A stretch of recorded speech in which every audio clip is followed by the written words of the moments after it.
Ya halo guys, balik lagi sama gue di SS Motovlog. Kali ini gue mau ngasih tutorial nih. Berhubung sebenarnya agak telat sih.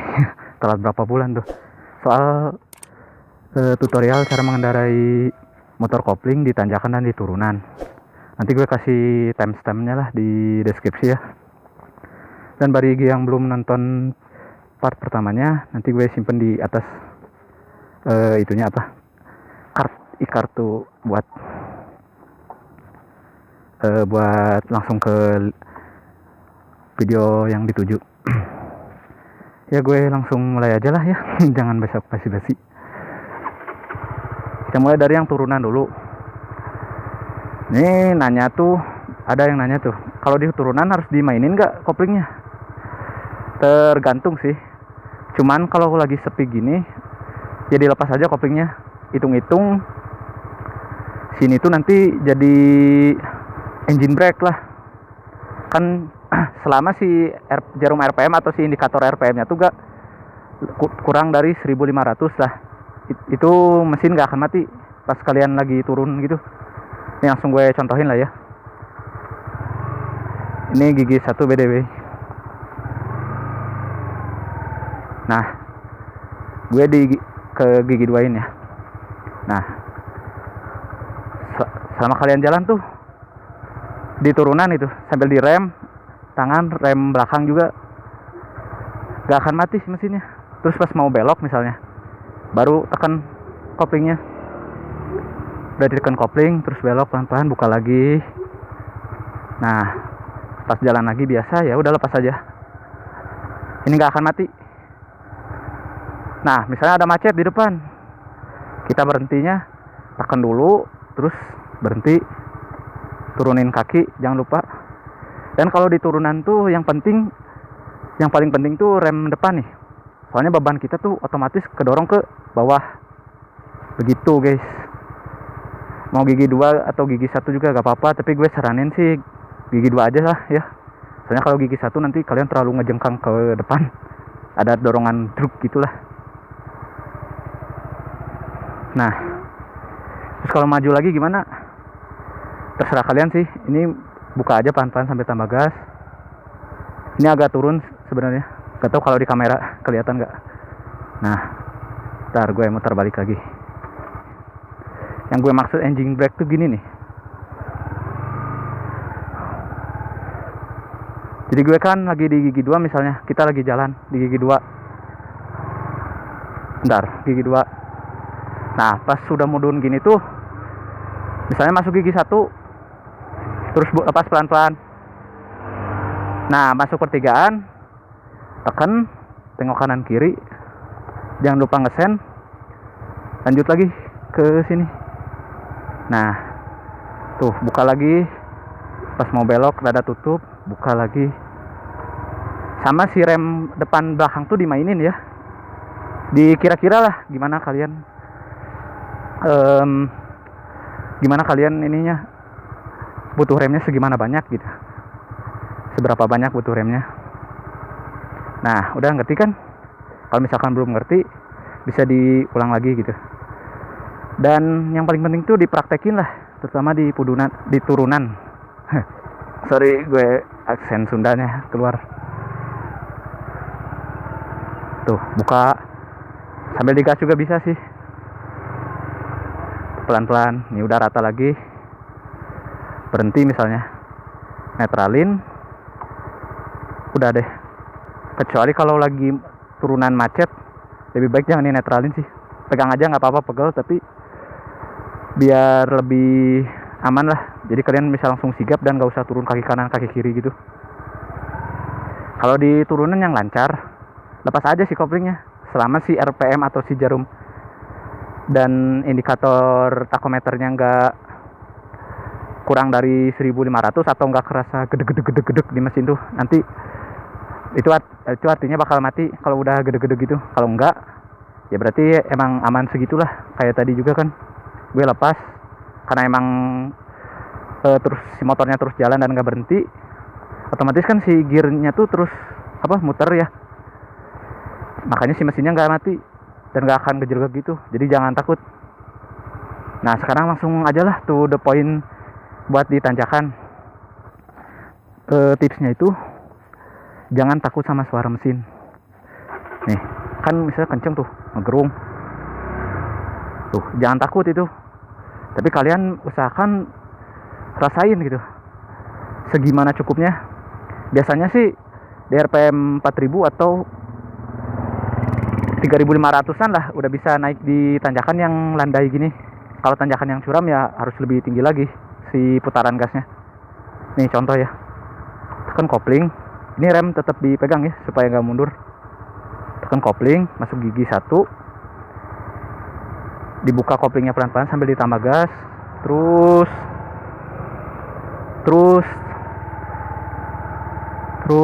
lepas rem, lepas kopling, gasnya terus ditambah, jangan dikurangin tuh, terus naikkan.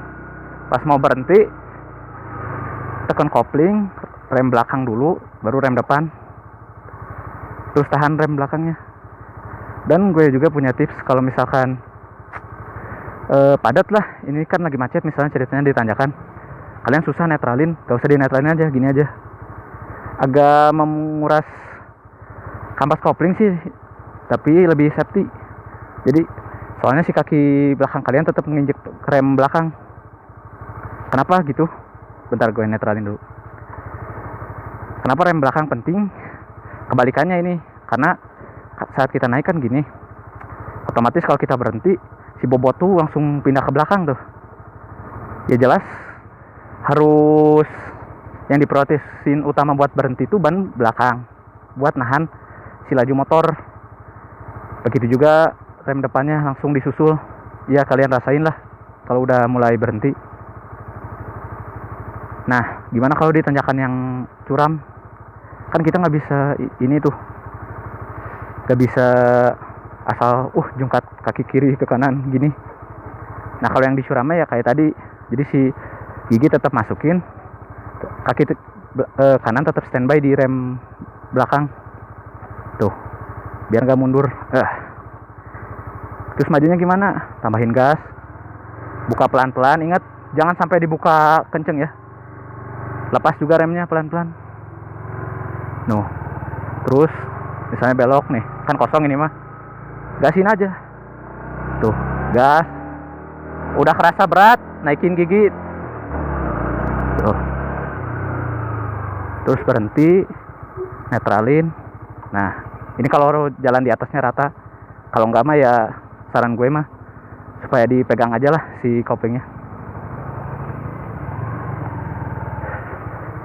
Nah buat naikin giginya tuh responnya tuh bener-bener harus cepet lah, jangan lambat. Pas kalian ada jeda lah waktu ngemindahin gigi tuh, dari sekian detik itu tuh kalau kalian telat tuh bisa mesin bisa mati, atau kaliannya bakal mundur si motornya tuh, misalnya mundur. Makanya tadi timingnya benar-benar harus pas naik, biar nggak ngejengkang bener.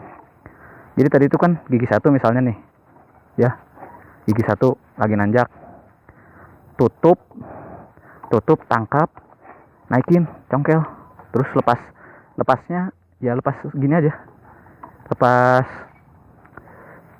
lepas secara spontan gitu, nggak akan ngejengkang bang, ya nggak akan gitu kalau lo udah jalan gitu mah, kecuali kalau kalian bener-bener di awal. Terus nah kalau di turunan gini, mau belokan ke pertigaan, turun gigi 1, tengok kanan kiri, terus buka pelan-pelan, tambah terus gasnya sampai kalian terus maju, terus lepas kopingnya. Nah bisa kan, terus tangkap lagi, netral, stop. Ingat nih kalau misalkan ditanjakan, utamain rem belakang. Kenapa? Ya karena itu beban kita tuh langsung tiba-tiba ke belakang kan waktu lagi nanjak, terutama di yang curam. Gue pernah tuh dulu beberapa bulan yang lalu gitu, kan lagi main ke rumah temen di gang tuh, gue cuma pakai rem depan doang gitu salahnya tuh, hampir ngegrosor ke belakang. Langsung gue refleks tekan ini dan ya berhentilah, bebannya ketahan gitu. dan si gigi itu tetap dimasukin, soalnya itu bener-bener sempit. Kalau nanjak terus macet misalnya, tuh diemin aja. Pas begitu mau masuk ini baru ada mobil. Nah, kalau ada mobil kayak gitu jangan kaget, tenang aja gitu. Habis gitu belokin stang, tambah terus gasnya sambil dibuka remnya. Nah, terus macet kan misalnya, tuh berhenti, standby, tetap nahan. Ya udah gini nungguin. Atau kalau udah bener-bener ngerasa nggak akan mundur, kalian bisa netralin dulu. Dan ingat, gerakannya tuh harus cepet, jangan sampai telat 1 atau 2 detik. Itu nanti kalian mundur ke belakang. Terus mas maju lagi gimana? Tetap standby, buru, tuh cepat, langsung standby lagi di rem belakang, baru buka gas pelan-pelan lagi. Ini setengah kopling aja dulu, terus maju misalnya.